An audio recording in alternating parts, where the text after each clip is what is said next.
आप लोगों के द्वारा किया गया है। मेरे साथ मंच पर विराजमान पूर्व प्रधान और प्रदेश कांग्रेस कमेटी के सदस्य आदरणीय जदीज खान जी, चेयरमैन आपकी श्रीमती गीता खंडेलवाल जी, पूर्व प्रधान श्रीमती कमलेश जी और ब्लॉक अध्यक्ष हमारे फज्जर खान जी, आदरणीय मुंशी पटवारी जी, ब्लॉक कांग्रेस कमेटी के अध्यक्ष आदरणीय नगर भाई सुगर सिंह जी पहाड़ी, आदरणीय नेतराम जी, आदरणीय रमेश जी, आदरणीय भोलेराम जी, आदरणीय चरण सिंह जी, आदरणीय नारायण लाल जी, आदरणीय होती लाल जी एवं श्रीचंद जी एवं गोपाल प्रसाद जी एवं टुंडल राम जी, और मेरे साथ मंच पर आए हैं हमारे बाबूलाल बैरवा जो लोकप्रिय विधायक कठुमर से हैं, उनके सपुत्र हमारे बीच में अवधेश कुमार जी, चंदन जी पार्षद, और मैं समस्त इस कार्यकारिणी अध्यक्ष, कोषाध्यक्ष, तमाम जो कार्यकारिणी के सम्मानित हमारे साथीगण, 2 मिनट बैठ जाओ फिर अपन चर्चा कर लेते हैं। पूजा के योग्य बुजुर्गों, नौजवान साथियों, मेरी माताएं, मेरी बहनें, प्यारे बच्चों, आप सबने इतना शानदार और जानदार कार्यक्रम रखा है। मैं आप सबको मेरी तरफ से ढेर सारी बधाई, शुभकामना देना चाहूँगा कि आप लोगों ने जिस तरीका से एक पुण्य का काम किया है, एक दलित शोषित पिछड़े समाज को आगे लाने का काम किया है, निश्चित तौर पर इस कामा के समस्त सरदारी को ये बधाई देना चाहूँगा। अरे भैया रहने दो, ये ठंडा वंडा आप रहने दीजिए। समस्त बधाई शुभकामना देना चाहूँगा कि आप सब लोग यहाँ पर जिस तरीका से आपने कार्यक्रम रखा है, कितने जोड़ों का है, 27 जोड़ों का जो कार्यक्रम रखा है, बहुत ही पुण्य का काम है, जिसमें मैं चाहूँगा वर पक्ष की तरफ से, वधू पक्ष की तरफ से, दोनों जो हमारे यहाँ पर पधारे हैं, इनको बधाई और शुभकामना देना चाहूँगा। वर और वधू को जो इस सामूहिक विवाह सम्मेलन में आप लोगों ने यहाँ पर विवाह सम्मेलन में जो आयोजन दिया, तमाम जो दूर दराज से पधारे, चाहे वो वर पक्ष है चाहे वधू पक्ष है, उनको भी मैं बधाई देना चाहूँगा कि बहुत अच्छा कार्यक्रम रखा। साथियों, मैं इतना ही कहना चाहता हूँ आप लोगों से, ये कामा क्षेत्र बिल्कुल हरियाणा से लगा हुआ क्षेत्र है और ये राजस्थान की बॉर्डर की सीमा पर आता है, पर मैं जितनी तारीफ आपकी करूं उतनी कम है। आप में जिस तरीका का जोश है, जिस तरह का आप में उत्साह है, समाज के प्रति आप कुरीतियों को खत्म करने का जो प्रयास आप लोग कर रहे हैं, एक ऐतिहासिक कदम है साथियों, क्योंकि आज सबसे बड़ा सपना बाबा साहब भीमराव अम्बेडकर का सपना था कि दलित शोषित पिछड़े समाज जब तक आगे नहीं बढ़ पाएंगे, तब तक शिक्षा में आप लोग आगे नहीं हो पाएंगे, संगठित नहीं हो पाएंगे, इन चीजों को आगे बढ़ाने का काम नहीं करेंगे तो बाबा साहब का सपना साकार नहीं हो पाएगा। निश्चित तौर पर जो हमारे सरकार की नीति है, जो हमारी सरकार की जो बेटी बचाओ बेटी पढ़ाओ का एक नारा है, उसको जो सपना साकार किया है आप लोगों ने, बहुत सपना साकार किया है। जिस तरीका से हमारी बहन बेटियां पढ़ जाती हैं और जो शिक्षा में आगे पहुंच जाती हैं, जिस तरह से दिन प्रतिदिन दहेज का प्रचलन चल रहा है और दहेज के लोग भी हमारी बहन बेटियां को आत्महत्या करने पर मजबूर कर देते हैं और तमाम हमारी बहन बेटियां आत्महत्याएं करके अपना जीवन लीला समाप्त कर देती है साथियों। उसका रीजन ये है कि जब बच्ची को शादी करने जाते हैं, लड़के वाले के पास जाते हैं, पढ़ाई लिखाई पूछते हैं, वहां तक तो व्यवस्था ठीक है, बच्ची कितनी पढ़ी लिखी है, बच्चा कितना पढ़ा लिखा है, वहां तक तो ठीक है, पर जब रिश्ता तय होने आता है तो बीच में एक बिचौलिया आ जाता है और बिचौलिया कहता है कि लड़का ठीक, लड़की ठीक, खानदान ठीक, सब कुछ ठीक। बाद में बिचौलिया आएगा, लड़की वाले से बात करेगा और ये कहेगा तेरा दान दहेज का क्या बजट है। उसके बाद में बेचारा गरीब व्यक्ति होता है, वो अपनी जमीन जायदाद बेच देता है, ब्याज पर भी पैसे लाके अपनी बहन बेटी के लिए इज्जत बचाने के लिए और वो दान दहेज देता है। उसके उपरांत भी जो लड़के वाले होते हैं वो संतुष्ट नहीं हो पाते हैं। जब बहू जगह आने पर और जब वो अपने ससुराल पक्ष में जाती है, सास के ताने सुनती है, ससुर के ताने सुनती है, उस गांव वालों के, उस परिवार के ताने सुनती है, तेरे बाप ने तो ये कहा था, भेज में तू लेके आई, और ताने सुन सुनकर उसका हाल बुरा हो जाता है और वो आत्महत्या करने पे मजबूर हो जाते हैं। तो साथ ही आप लोगों ने जो अच्छा बीड़ा उठाया है, और मैं तो इतना ही कहना चाहता हूँ, यहाँ सभी संत समाज के लोगों से एक बेटी लो और 1 रुपये में बेटी लो, तभी हमारी बहन बेटी बन पाएगी साथियों। क्योंकि बाबा साहब का सपना था व्यर्थ खर्चा ना करें, उस पर पढ़ा और जो व्यर्थ खर्चा की जगह अपने बच्चों की, अपनी बेटियों को पढ़ाई लिखाई में लगाएं। यदि बच्चा पढ़ेगा, लिखेगा, अच्छे पदों पर पहुंचेगा तो आप समझ सकते हैं वो हमारी प्रतिभा किसी दिन कोई आईएएस बनेगी या कोई आईपीएस बनेगा, आरएस बनेगा या अन्य पदों पर पहुंचेगा। मुझे इतना ही कहना चाहता हूँ, बच्चों को पढ़ाओ लिखाओ, समाज को आगे बढ़ाने का काम करो। और आप समझ सकते हैं, मेरा साधारण किसान के परिवार में जन्मा व्यक्ति, एक गरीब परिवार में जन्मा है व्यक्ति, संघर्ष करके, मेरे का भी बैकग्राउंड नहीं था, राजनीतिक कोई परिवार नहीं था, दूर दूर तक कोई नाते रिश्तेदारी परिवार में नहीं थी, जीवन में संघर्ष किया। संघर्ष करके आप समझ सकते हैं, राजस्थान की सरकार में आप लोगों के आशीर्वाद से, आप लोगों के सहयोग से और आपकी ताकत की वजह से आज मैं राजस्थान सरकार में कैबिनेट मंत्री बन गया साथियों। और कैबिनेट के अंदर भी आप समझ सकते हैं, माननीय मुख्यमंत्री महोदय ने जो मुझे विभाग दिया है, एक सड़कों का विभाग, पीडब्ल्यूडी विभाग दिया है, ये सब आप लोगों की शान है, आप लोगों की बान है।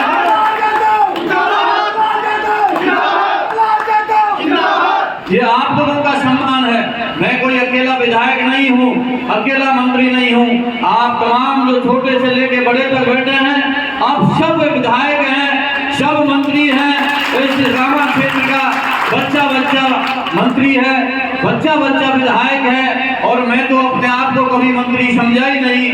मेरे तरीके का मेरा नेचर है, जिस तरह का मेरा काम का तरीका है वो आप सब समझ सकते हैं। मेरा तो आपसे विनम्र निवेदन है, समाज की एकता होना बहुत जरूरी है साथियों। जब तक एकता नहीं दिखा पाओगे, जब तक आपकी ताकत की पहचान कोई व्यक्ति नहीं कर पाएगा। एकता बहुत जरूरी है, संगठित बहुत जरूरी है। जो बाबा साहब भीमराव अम्बेडकर का सपना था, संगठित रहने का सपना था, वो संगठित रहना बहुत जरूरी है। नहीं तो आपको कोई पूछने वाला नहीं है। देश आजाद हो गया, पर 70 साल बाद भी जो दलित समाज है, शोषित समाज है, आज भी आजाद नहीं है। जिस मूर्ति का निर्माण आप लोग करते हैं और वो जब मंदिर में लग जाती है, आप लोग उसकी चिनाई ईंट पत्थर का काम करते हैं, और बन के जब वो भवन तैयार हो जाता है, उस मंदिर के अंदर आपको प्रवेश नहीं दिया जाता है। आज भी समाज के अंदर जिस तरह की आपके बारात जाती है, बारात के अंदर जिस तरह के दूल्हे को अंदर घोड़ी से उतार दिया जाता है। देश 70 साल आजाद हो गए, छुआछूत आज भी खत्म नहीं हो पाई है। ग्रामीण अंदर के देश के अंदर आज भी छुआछूत का प्रकोप है साथियों। चाहे कोई कितना ही कह लो, मैं ग्रामीण स्तर का रहने वाला व्यक्ति हूँ, मैं जानता हूँ आज भी समानता का अधिकार आप लोगों को प्राप्त नहीं हो पाया है। इसलिए आप लोगों को छुआछूत खत्म करनी है तो दलित समाज को एक होना पड़ेगा। आज हम लोग कहते हैं वो बैरवा है, कोई बोली है, कोई खटीक है, कोई जाटव है, कोई रैगर है।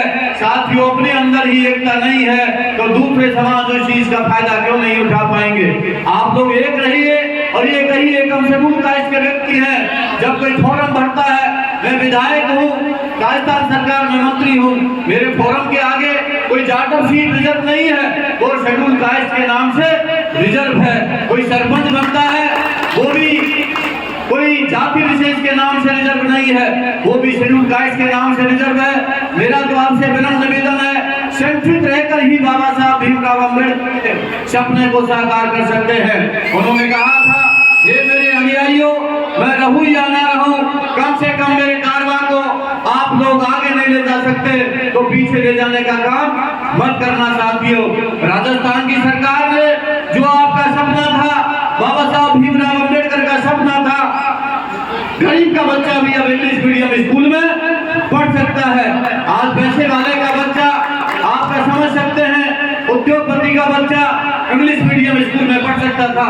और राजस्थान के मुख्यमंत्री जी ने ये साबित करके बता दिया कि दलित का बच्चा, पिछड़े का बच्चा, शोषित का बच्चा, गरीब का बच्चा भी इंग्लिश मीडियम स्कूल में ABCD पहली क्लास से सीख सकता है साथियों। आप समझ सकते हैं, इलाज के लिए, हमारे समाज के लिए, गरीबों के लिए, चाहे वो किसी भी जाति धर्म का व्यक्ति हो, इलाज के लिए पैसा नहीं हुआ करते हैं, जमीन जायदादें बिक जाती है। आप समझ सकते हैं, जब हम इलाज के लिए जाते हैं, हार्ट, लीवर, किडनी जैसी बीमारियां होती हैं, जमीन जायदाद बिक जाती है। मैं इसलिए कह रहा हूँ, ये चीजें मैंने नजदीकी से देखा है, मैंने गरीबी को बड़ी नजदीकी से देखा है, मैंने सारी चीजें देखी हैं। कहीं हॉस्पिटल नहीं हुआ करते थे, इलाज के लिए पैसे नहीं हो पाते थे। आज राजस्थान की सरकार ने ये साबित कर दिया बाबा साहब भीमराव अंबेडकर के सपने को, कि कोई भी व्यक्ति अपना मुख्यमंत्री चिरंजीवी योजना का कार्ड दिखाएगा, उसका 25 लाख रुपए तक का इलाज फ्री हो जाएगा। आप समझ लो, ऐसी योजनाएं आप लोगों के, हम लोगों ने, यदि हम कैबिनेट में बैठे हैं तो गरीब की बात वहां रखते हैं, कैबिनेट में दलित शोषित पीड़ितों की बात इसलिए रखते हैं कि आज भी हमारा समाज बहुत पीछे है, आज भी हम आर्थिक दृष्टि से मजबूत नहीं है। और मजबूती वही कभी हो पाएगी जब शिक्षा में हम लोग मजबूत हो पाएंगे। एक व्यक्ति की नौकरी लग जाती है, उसकी 3 पीढ़ियों की आर्थिक स्थिति मजबूत हो जाती है। इसलिए शिक्षा को पकड़िए, तमाम कॉलेज राजस्थान सरकार ने खोले हैं, ऐसी योजनाओं को आप लोग लाभ लें। और चाहे किसी भी जाति धर्म का व्यक्ति हो, आपकी सड़कों का जो जाल बिछा है साथियों, आज पूरे राजस्थान के अंदर आपको गर्व होना चाहिए। मुझे तो मेरे नेताओं के ऊपर गर्व है, मेरी पार्टी के ऊपर मुझे गर्व है कि आपके भाई की कलम से, आपके बेटे की कलम से पूरे राजस्थान के अंदर जिस तरीका का इस साल बजट मिला है, 14,000 करोड़ का बजट सड़कों के लिए माननीय मुख्यमंत्री जी ने मुझे दिया है। इसलिए ये सम्मान मिला है, आप लोगों की वजह से मिला है। 25,000 किलोमीटर की सड़कें हम पूरे राजस्थान में विकसित कर चुके हैं, 14,000 किलोमीटर की सड़कें और बना रहे हैं, और तकरीबन 20,000 करोड़ की हम बिल्डिंगें बना रहे हैं। पीडब्ल्यूडी विभाग के साथ साथ मेरे पास RSRTC का विभाग भी है, मैं उसका चेयरमैन भी हूँ। पूरे राजस्थान के अंदर जितने भी मेडिकल कॉलेज बनते हैं वो मेरा विभाग बनाता है। तमाम जो हमारे वैसे कॉलेज बनते हैं वो हमारा विभाग बनाता है। तमाम जो चीजें हैं वो हमारा विभाग बनाता है। एक सपना और था हमारे, मैं आपसे कहना चाहता हूँ, और वो सपना साकार किया राजस्थान के मुख्यमंत्री जी ने। साथियों, नेता बन सकता है व्यक्ति, नेता बन सकता है, वकील बन सकता है, सारी चीजें हो सकती हैं, पर गहलोत साहब ने जो हमारे लिए योजनाएं लागू की है, जो हमारे अंबेडकर लॉ यूनिवर्सिटी थी, पिछली सरकार ने जो बंद कर दी थी दोष भावना के कारण, अब राजस्थान के मुख्यमंत्री जी ने अंबेडकर लॉ यूनिवर्सिटी चालू भी कर दी और उसके लिए 300 करोड़ का बजट भी स्वीकृत कर दिया। साथियों, उसका शिलान्यास मैंने और मुख्यमंत्री जी ने उसका शिलान्यास भी कर दिया, और इसी अगस्त के महीने से उस बिल्डिंग के अंदर हम अंबेडकर लॉ यूनिवर्सिटी चालू कर देंगे, जिसके अंदर गरीब शोषित दलित के बच्चा भी अब जज बन सकता है, मजिस्ट्रेट बन सकता है, वकील बन सकता है। ये उस पदों पर जब तक नहीं पहुंचेंगे आपकी कोई पूछने वाला नहीं है। ब्यूरोक्रेसी के अंदर भी आपके साथ भेदभाव होता है।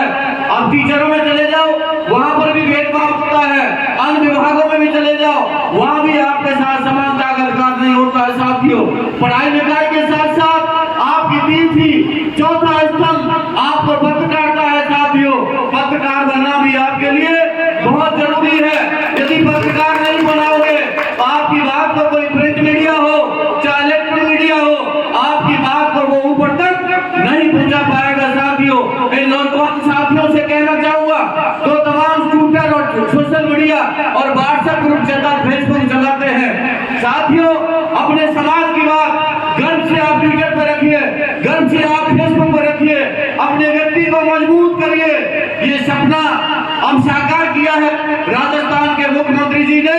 अब हरदेव जोशी जो पत्रकारिता यूनिवर्सिटी है, अंबेडकर लॉ यूनिवर्सिटी के साथ साथ स्थापित कर दी, उसका भी हम लोगों ने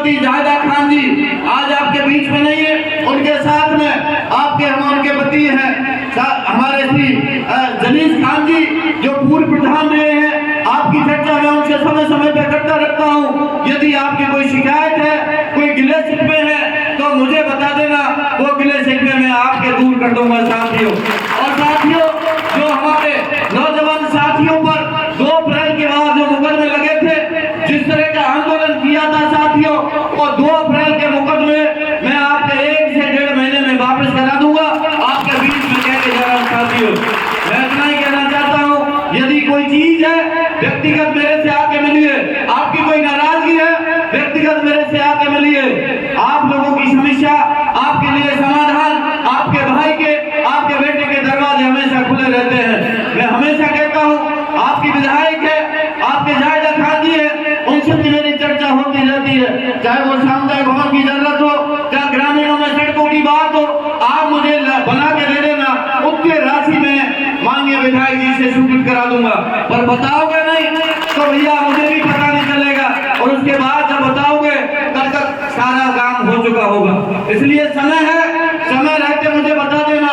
आपके क्षेत्र की कोई भी समस्या हो, कोई सड़क हो, उसके अलावा अभी हम लोगों ने आपके यहाँ पर एक सड़क भी हमने शायद 75 करोड़ रुपए के आसपास सड़क स्वीकृत हुई है, काफी लंबी सड़क है।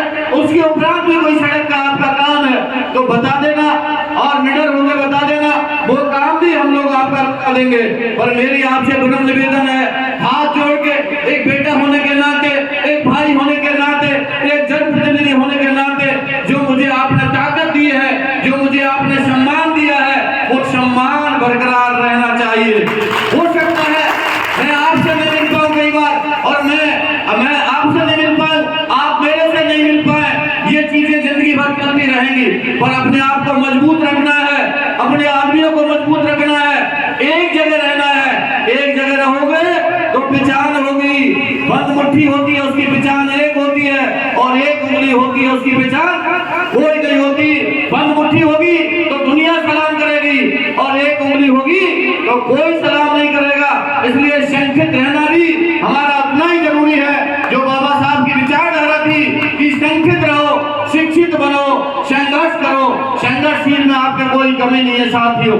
और मैं कहना चाहता हूँ, आप कोई भाई हैं, बाबा साहब की विचारधारा को अपनाओ, बाबा साहब की जो हमारी मूल उद्देश्य है उनको अपनाओ, और अपने बच्चों को पढ़ाओ, लिखाओ, आगे बचाओ। और मैं कहता हूँ, तमाम जो यहाँ की कार्यकारिणी है, तमाम समाज के लोग हैं, आप लोग सामूहिक विवाह की आप लोग प्लानिंग करिए, और ज्यादा से ज्यादा सामूहिक विवाह सम्मेलन हो, चाहे पैसे वाले हो, चाहे गरीब हो, चाहे अमीर हो, उसके अंदर आप लोग पार्टिसिपेट करिए, उसमें हिस्सा बनिए। आपके दहेज प्रथा खत्म होनी चाहिए। आपका मुझे नहीं लगता यहाँ पर आपके वो होते होंगे, रुकते वगैरह तो नहीं होते ना, वो तो बंद है ना, तो होते हैं भाई, चलो ये अच्छी चीज है। और एक चीज और है भाई साथियों, मेरे मान जाए बात तो ठीक है, शाम के 5 बजे बाद जिस तरह का मुझे नहीं पता यहाँ वातावरण कैसा है कैसा नहीं है, शराब का भी प्रचलन आप लोग बंद करिए, और उस पैडल को, आपको शराब को, नशाखोरी के पैसे को अपने भाई को, अपने बेटे को, अपने रिश्तेदार को पढ़ाइए और लिखाइए। सरकार की योजना को लाभ लीजिए। सरकार ने अभी और भी SC ST के लिए 5 से 1000 करोड़ रुपए का बजट अलग से स्वीकृत किया है। मैं इतना कहना चाहता हूँ आप सब लोगों से, सरकार की योजनाओं का लाभ लीजिए। विदेश में कोई बच्चा पढ़ने जाता है तो मेरे से संपर्क करिए, मैं उसको विदेश भेजने का काम करूंगा। पर बताएंगे नहीं तो घर में पता चलता रहेगा।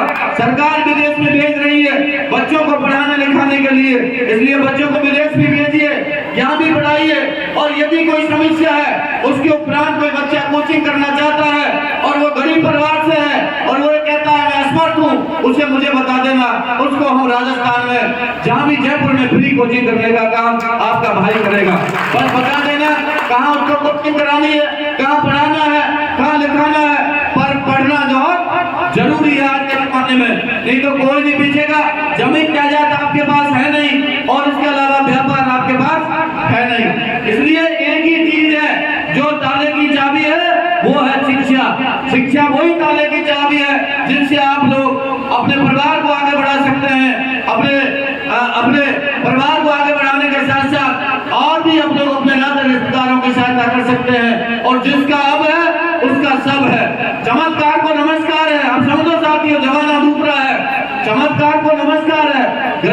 पूछता नहीं है। और मैं इतना कहना चाहता हूँ आप सब लोगों को, एक रहिए, एकता ही सबसे बड़ी चीज है।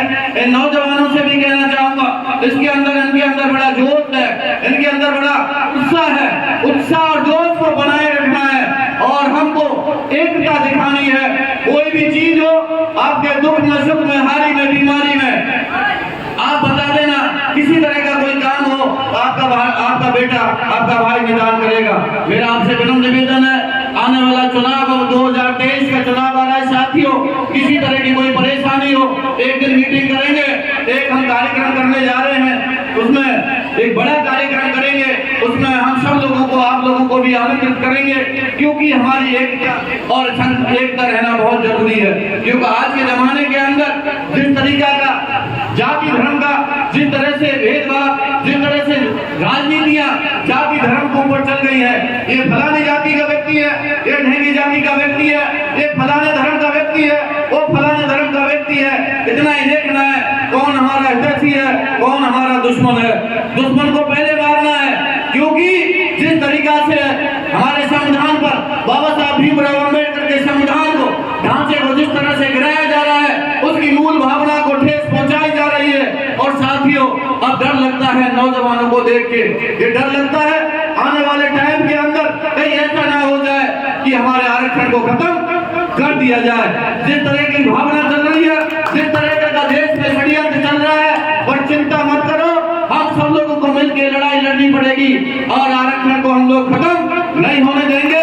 चाहे हमें लाठी खाने पड़े, चाहे हमें डंडे खाने पड़े, चाहे हमें गोलियां खाने पड़े, हम आपके आरक्षण को सब लोग मिलकर आरक्षण को खत्म नहीं होने देंगे। क्योंकि जिस तरह की योजनाएं आ रही हैं, जिस तरह का पीपीपी मॉडल पर जा रहा है, आपके बच्चे नौकरी नहीं लग पाएंगे, उसमें उद्योगपतियों के बच्चे नौकरी लगेंगे। जनता, मेरा आपसे विनम्र निवेदन है, सोचिए और समझिए, हम सब लोगों को एक रहना है। इसी में बात को खत्म करते हुए आपको बहुत बहुत बधाई, शुभकामना देना चाहूंगा। और मैं लेट इसलिए आया क्योंकि हमारे यहाँ पर आज जैन समाज का काफी बड़ा कार्यक्रम था, पूरे हिंदुस्तान से लोग आए हुए थे, उसमें मंत्री जी प्रबोध जैन भाया भी आए थे, इसलिए उस कार्यक्रम में देरी हो गई। उसके लिए मैं सब समाज से माफी चाहता हूँ, क्षमा चाहता हूँ कि मैं आपके बीच में लेट आया। पर इतना मैं कहना चाहूंगा, बीच के अंदर शादी हो, ब्याह हो, और भी चीज हो, निमंत्रण तो दिया करो, देते नहीं कोई निमंत्रण। शादी में, ब्याह में कम से कम बुलाया करो, दुख में सुख में एक सूचना करा करो, जोड़िए। जिला अलग बन गया है आपका, इससे दिक्कत नहीं, दिल एक है, दिल में, आत्मा में। मैं आपके दिल में बैठा हूँ, आप मेरे दिल में बैठे हैं, जिलाने से कोई फर्क नहीं पड़ता, हम लोग भाई भाई हैं। इसलिए आप हमारे हैं, आपके दिल में मेरे प्रति जगह है और मेरे आपके प्रति जगह है, और वो अंतर आत्मा का लगाव है। जिंदगी भर रहूंगा तब तक आपसे अंतर आत्मा का लगाव रहेगा, चाहे विधायक रहूं या ना रहूं। आप लोगों को मेरे इन्हीं सपनों के साथ बहुत बहुत बधाई, शुभकामनाएं। आयोजकों को बहुत बहुत बधाई, शुभकामनाएं। हमारे जलीस खान जी और चेयरमैन साहब से मैं निवेदन करूंगा, ये गरीब लोग हैं, ये दलित शोषित पिछड़े लोग हैं, इनको मान सम्मान चाहिए। इसके अलावा ये कोई पैसे के भूखे नहीं है, किसी के और चीज के भूखे नहीं है, इनके छोटे मोटे काम है, ज्यादा से ज्यादा गली बनवा देना, थोड़ी बहुत सीसी करा देना, यही इनके काम है। आप भाई जलीस जी से भी निवेदन करूंगा कि ज्यादा बड़े काम नहीं है, ज्यादा से ज्यादा ये अम्बेडकर भवन मांगते होंगे, ज्यादा से ज्यादा ये लोग थोड़ा बहुत अपनी सड़क सीसी मांगते होंगे, और प्यार से इनसे बात कर लो, दिल इनका वही है, आज भी वही है, कल भी वही है और आगे भी वही रहेंगे। मैं आपको विश्वास दिलाता हूँ, और इनकी छोटी छोटी समस्या है।